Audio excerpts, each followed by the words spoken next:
24 hours ago at Pine Tree Cove, this dock was fully attached, but as you can see today, it's nothing but floating debris.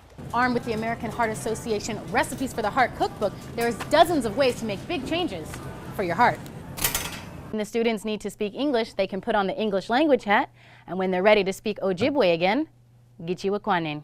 Yes, good morning, Chris. I'm here in Simi Valley at the intersection of Madera Road and Tierra Ricada Road, where a water main break has opened up a large sinkhole in the middle of the intersection. We're going to show you some pictures from above, just to show you how massive this sinkhole is. With the snow already waist deep, getting to the river back there could be difficult, and with more snow predicted for Thursday, it could be downright dangerous.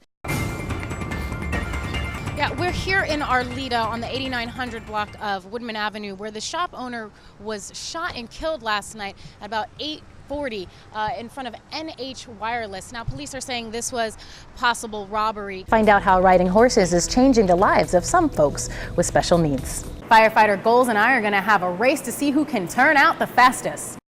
First, I put on the fire hood, boots, pants, and jacket. It took Firefighter Goals only 34 seconds. 34 seconds, Andy. Good job. While it took me 57 seconds. I think he cheated. I lost time when I tried to put on my gloves before my helmet. 57 seconds. Yeah! That's right, Dan and Deanne. Take a look at this pothole right here. With these metal reinforcements sticking out, it's not just a nuisance, it's become downright dangerous. But crews were out filling these holes earlier today. Okay, so we have one last question, Carl, and I just need to ask. Now, do you know who this is? Do you know who this is? Looks good. Yes, I do. All right, well, this is our weather guy. Yes. This is our weather guy, and he's going to be running tomorrow. So just based on this picture, how do you think he's going to do? He looks kind of like Wally Zerbiak. I'd be expecting him to shoot jump shots.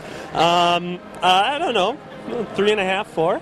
Oh, 3.5, 4, Jason. You've got a lot to live up to. All right, well, thank you so much, Carl. We really appreciate it. Good luck and have a great race. Thank you. And Deanne, we hope that you also have a great race. We know you're doing the half, and we want all the runners to have a great time and have a great grandmas. I think it's going to be a great one, Christiana. Fox 21's Christiana Kelly joins us live in the thick of this storm. Christiana.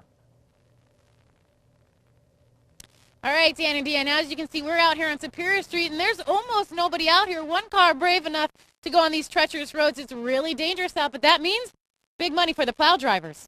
Have either one of you ever solved a Rubik's Cube? Nope. I knew a couple of kids who could just not even looking could solve really? it. Yeah, because it's just like a pattern. Right. There's a specific pattern, but I couldn't even do take the it time. when I had the instructions. Like you could go on Google and be like, okay, turn left, turn. I still couldn't do it. So Barbie has been a working woman, an Olympic athlete, a presidential candidate, and an astronaut. Greg, what was your first Barbie?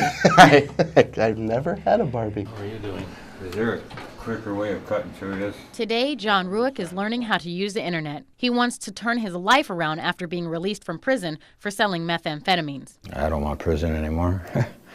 You know, it's not the way to live. Ruick is one of the many nonviolent criminals that could benefit from a new law Governor Dayton has signed. It's going to help them get jobs, it's going to help them get housing, and it's going to help them get back into being productive citizens. It's hard finding felony-friendly, landlords and stuff. Just getting feedback on the ground is pretty stressful. The law will allow for the records of nonviolent criminals to be expunged after completing their sentences, making it easier to find housing and work and reduces the chances of reoffending. One of the main ways to do that is to make sure that they're employed, and not just employed with survival jobs. I'm talking about sustainable employment, and one of the obstacles to that, of course, is the criminal history. Lawyers say their clients frequently struggle to get work because of their past. If not every day, then every single week we get 1 to 5 people calling about problems with criminal backgrounds. And advocates say this is a great step in the right direction. We all want to be safe. We want to live in communities that are safe and crime-free, and this is a real answer to that problem. These are people who have gone before a district court judge, and they have really made a case to this judge that they've really turned their lives around.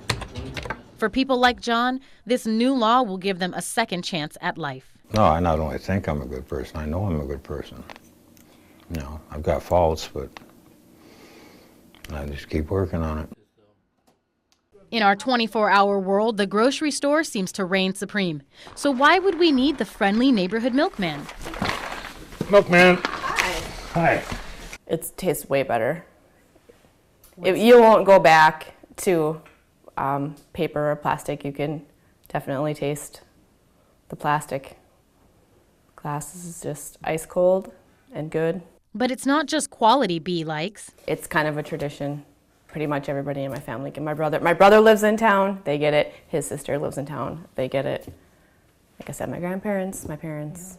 At Dahl's Sunrise Dairy in Babbitt, they say there's a right way to do milk and the other way. If it looks whiter, it is. If it tastes richer, it is. Dahl gets his milk from dairy farmers he's known for decades. And he says his milk has several benefits. Their milk is RBGH free. No artificial bovine growth hormone has been injected into the cows. At the plant, they pasteurize, homogenize, and bottle the milk themselves. They also make butter, and soon... We bought the assets of a company out of St. Louis, Missouri called Velvet Freeze.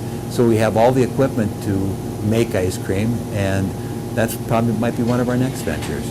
The friendly neighborhood milkman will bring it to your door whether you live in Grand Rapids, Cloquet, or Duluth. And Dahl believes the quality will ensure the milkman's survival for decades to come.